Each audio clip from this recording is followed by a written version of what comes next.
와, 2년 만이니까 엄청 떨리는구나. 존경하는 구독자 여러분, 다시. 존경하는 구독자 여러분, 안녕하세요. 토리자입니다.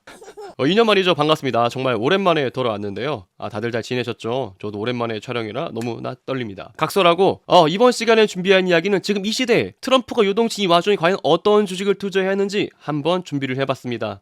주식 투자를 조금 해보시려는 분들, 그리고 주식에 대해서 조금 아시려고 싶으신 분들을 위해서 준비해봤고요. 그분들을 위해서 조금 더 간단하고 재미있고 쉽게 설명했으니까 어느 주식에 투자할지 고민되시는 분들은 딴 거 다 하지 마시고 이 영상 딱 10분만 보시면 되시겠습니다. 정말 유익한 영상이 될 거예요. 자, 그럼 오랜만에 외쳐봅니다. 지금 바로 가시죠!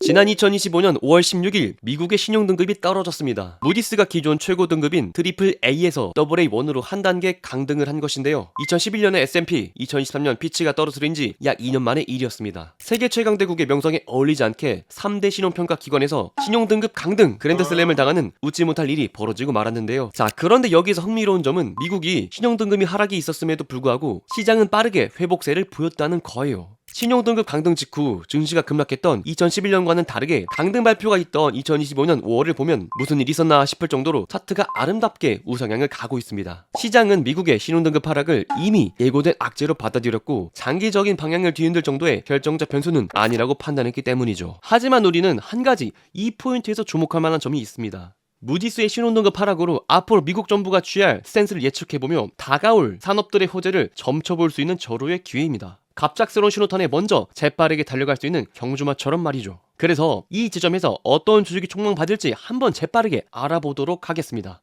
우선 오늘의 이야기를 쉽게 이해하기 위해 배경 지식을 하나 깔고 갈게요. 어떤 산업이 각광받을지 알기 위해서는 일단 미국이라는 큰 그림을 이해해야 합니다. 지금 보여드리는 그림은 현재 미국의 국가 부채 및 재정 적자입니다. 이미 다 뉴스로 보셨을 테니까 간단히만 하고 설명을 드리면 현재 미국 정부의 총부채는 36조 달러, 우리나라 돈으로 약 5억 원을 넘어섰어요. 2025년 기준 이자 제출만 9,520억 달러, 무려 GDP의 3.93%를 이자에만 쏟아 부을 것으로 예상되고 있습니다. 이 얘기만 듣고 이 규모가 대체 어느 정도인지 체감이 안 되실까봐 말씀을 드리면 이 이자 비용이라는 게 세계 최대 규모로는 미국 국방비를 넘어섰고 메디케어를 제치고 미 연방정부 예산에서 두 번째로 큰 지출 항목이 되었습니다. 한마디로 이자를 내느라 나라 곳간은 탈탈 털리고 있고 멀티버스 지구경찰 마냥 국방비가 2배로 나가고 있다는 현실이죠. 그런데 여기서 한 가지 의문을 제시하실 수 있을 것 같아요.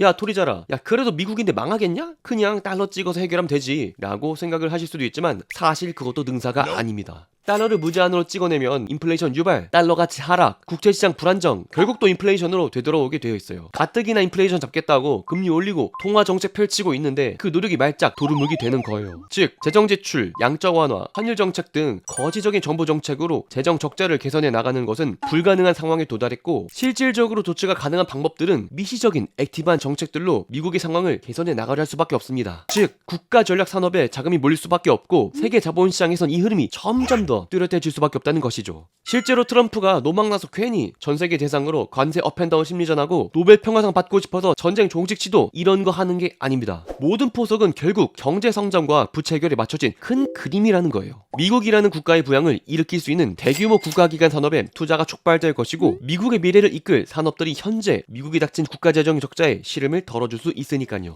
자, 그렇다면 과연 어떤 산업들의 자본이 몰리고 있을까요? 네, 첫 번째 방산 항공우주 분야입니다. 방산 항공우주는 이전까지는 외면받던 테마였어요. 하지만 국가안보와 글로벌 패권 경쟁이라는 명확한 흐름 속에서 전략적 사업으로 재조명받고 있습니다. 유럽은 자국의 방산 예산을 2배 이상 늘렸고 미국은 이미 2024년 국방 예산을 9천억 달러 이상 편성했습니다. 동시에 우주로 향하는 경쟁은 민간 기업이 이끄는 상업화 경쟁을 넘어서 안보, 통신, 정찰, 기술 패권을 둘러싼 본격적인 국가 간 경쟁으로 번지고 있죠. 특히 항공우주 분야는 기술 장벽이 높고 진입 장벽이 크기 때문에 일단 선점한 기업들이 압도적인 경쟁력을 유지한다는 특성이 있습니다. 그래서 현재 방산 항공우주를 이끌고 있는 괜찮은 기업들을 몇 개 꼽아보면요. 첫 번째로 다들 아시겠지만 한화에어로스페이스입니다. 한화에어로스페이스는 항공기 엔진, 미사일 시스템, 위성사업 등 방산과 우주가 복합된 기업이라 현 시점에서 가장 좋아요. 미국 시장 진출도 활발히 하고 있어서 수혜를 가장 많이 받을 것으로 예상이 되고 있는데요. 대신에 지금 주가가 많이 올라인 상태라 매수 시점은 한번 고민을 해봐야 되는 게 조금은 단점으로 꼽히고 있습니다.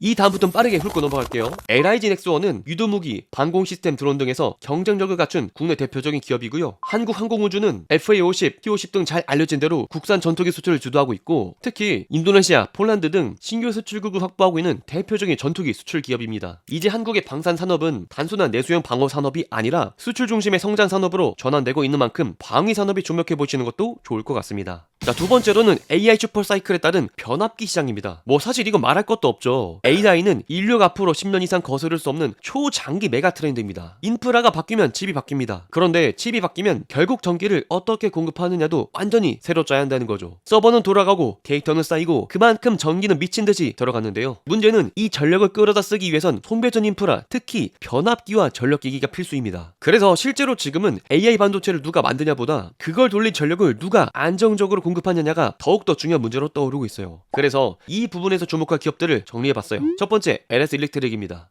LS 일렉트릭은 스마트 변압기 시장에서 강점을 보이는데 특히 전체 수주 실적 중 미국 시장이 28%를 차지하면서 높은 성장세를 시현하고 있고요. 그리고 일론 머스크가 설립한 AI 스타트업 XAI에 대한 납품 실적을 보유하고 있어 향후 성장성에 대한 기대감이 한층 고조되고 있어요. 또 다른 기업으로 HD현대 일렉트릭은 초고압 변압기와 해상 풍력용 전력기기 수출이 꾸준히 증가하고 있으며 글로벌 대형 수주를 바탕으로 매출이 급성장하고 있습니다. 그 다음으로 효동중공업은 중등 변압기, 차단기, 전력반 등에서 글로벌 공급망을 부유하고 있고 최근에는 ESS와 수소연계 기술로 확장성을 넓혀가고 있습니다. 이처럼 이제는 반도체보다 그걸 돌릴 전력, 그 전력을 안정적으로 조절하고 배분해줄 인프라 기업들이 더욱더 중요한 시대가 되고 있는 것입니다. 자, 세 번째는 원전주입니다. AI와 반도체 수요가 폭증하면서 우리가 미처 생각하지 못했던 문제가 하나 떠오르고 있어요. 바로 전력 수요예요. AI는 데이터를 처리하기 위해 막대한 연상 능력을 요구하고 이는 곧 전력 소모로 직결됩니다. 실제로 AI 모델 한 개가 열흘간 쓰는 전력이 전기차 1만 킬로미터를 달릴 수준이라고 하니까요. 그 결과 글로벌 전력 수요는 이미 폭증 단계에 접어들었고 이러한 상황 속에서 세계 각국은 해답을 원자력에서 찾고 있습니다. 특히 트럼프 행정부는 2050년까지 미국 내 원자력 발전 용량을 400GWh까지 확대하겠다는 행정 명령을 공식 발표했으니 원자력 발전이 다시 주목을 받게 되었어요.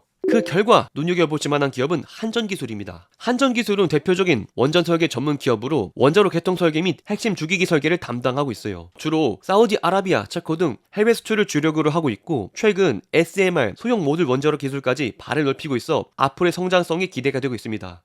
다음으로는 많은 분들이 알고 계시겠지만 두산 에너빌리티예요. 두산중공업으로 알고 계신 분들이 많을 텐데 사명을 변경했고요. 원래 사명이었던 것처럼 말 그대로 한국의 원전 산업의 중심축이라고 할 수 있습니다. 특히 두산 에너빌리티는 미국의 뉴스케일 파워와 SMR 공동 개발을 진행 중일 정도로 이 원전음 및 터빈 기술 시장에서는 우리나라 1티어라고 보시면 되겠습니다. 기존의 대형 원전뿐만 아니라 차세대 원전 분야에서도 존재감을 키우는 중이며 탄소 중립 기조와 맞물리며 중장기 투자 매력이 큰 기업이에요. 그 다음으로 한전 KPS는 원전 유지 보수 전문 기업인데요. 겉으로 드러나진 않지만 원전 산업의 안전이라는 키워드와 직결이 되어 있습니다. 그래서 한전 KPS는 안정적인 구조 실적과 더불어서 원전 확대 정책과 함께 현재 저평가대 매력이 앞으로 중장기적으로 부각될 수 있겠습니다.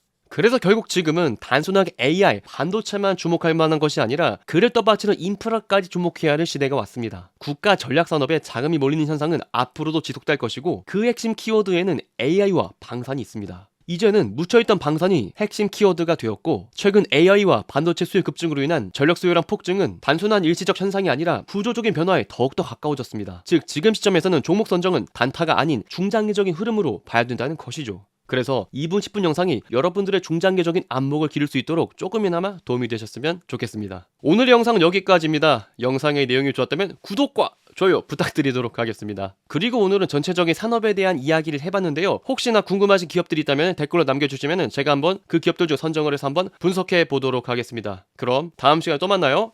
안녕.